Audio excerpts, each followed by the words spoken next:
Hello दोस्तों, अब हम पढ़ेंगे पारिस्थितिकी। जीवधारी तथा उसके वातावरण के पारस्परिक संबंधों का अध्ययन करने के लिए पारिस्थितिकी इकोलॉजी का अध्ययन किया जाता है। इकोलॉजी शब्द का सर्वप्रथम रीटर ने किया था 1865 ईस्वी में। अर्नेस्ट हैकलर ने 1869 ईस्वी में इसका प्रयोग किया था। सर्वप्रथम अस्थायी पारिस्थितिकी महासागर है। रचना एवं कार्य की दृष्टि से विभिन्न जीवों और वातावरण की जुड़ी इकाई कहलाती है पारिस्थितिकी तंत्र, इकोसिस्टम। पारिस्थितिकी तंत्र या पारितंत्र शब्द का सर्वप्रथम प्रयोग एजी टॉन्सले ने 1935 ईस्वी में किया था। पारितंत्र में ऊर्जा का स्रोत सूर्य का प्रकाश है। पारितंत्र में ऊर्जा का स्रोत सूर्य का प्रकाश। पर्यावरण के एकात्मक कार्यात्मक इकाई पारितंत्र है। पर्यावरण की एकात्मक कार्यात्मक इकाई पारितंत्र है। पारिस्थितिकी तंत्र दो घटकों को बना हुआ है, जैविक घटक और अजैविक घटक। पारिस्थितिकी तंत्र दो घटकों को बना हुआ है, जैविक घटक, अजैविक घटक। जैविक घटक को तीन भागों में उत्पाद, उपभोक्ता, अपघटक में बांटा गया है। जैविक घटक को तीन भागों में उत्पाद, उपभोक्ता, अपघटक को बांटा गया है। उत्पाद द्वारा उत्पादित खाद्य पदार्थों का उपयोग करने वाले घटक कहलाते हैं उपभोक्ता। उत्पाद द्वारा उत्पादित खाद्य पदार्थों का उपयोग करने वाले घटक उपभोक्ता कहलाते हैं।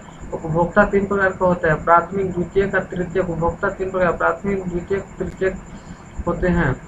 वे जीव जो हरे पौधे खाते हैं कहलाते हैं प्राथमिक उपभोक्ता। बकरी, गाय, भैंस हरे पौधे खाते हैं, प्राथमिक उपभोक्ता। बकरी, गाय, भैंस प्राथमिक उपभोक्ताओं को भोजन के रूप में प्रयुक्त करने वाले जीव द्वितीयक उपभोक्ता कहलाते हैं। भेड़िया, मोर, लोमड़ी द्वितीयक उपभोक्ताओं को भोजन के रूप में इस्तेमाल करने वाले जीव तृतीयक उपभोक्ता कहलाते हैं। बाघ, शेर, चीता। अजैविक घटक को दो भागों में विभक्त किया गया है, कार्बन एवं अकार्बनिक। कार्बनिक अजैविक घटक कार्बोहाइड्रेट, प्रोटीन एवं वसा। कार्बनिक अजैविक घटक कार्बोहाइड्रेट, प्रोटीन एवं वसा। अकार्बनिक जैविक घटक मृदा, जल, वायु, खनिज।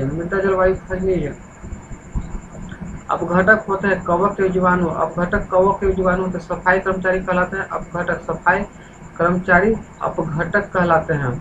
एक जीव द्वारा दूसरे को खाए जाने पर पोषक तत्वों और ऊर्जा का रूपांतरण कहलाता है खाद्य श्रृंखला।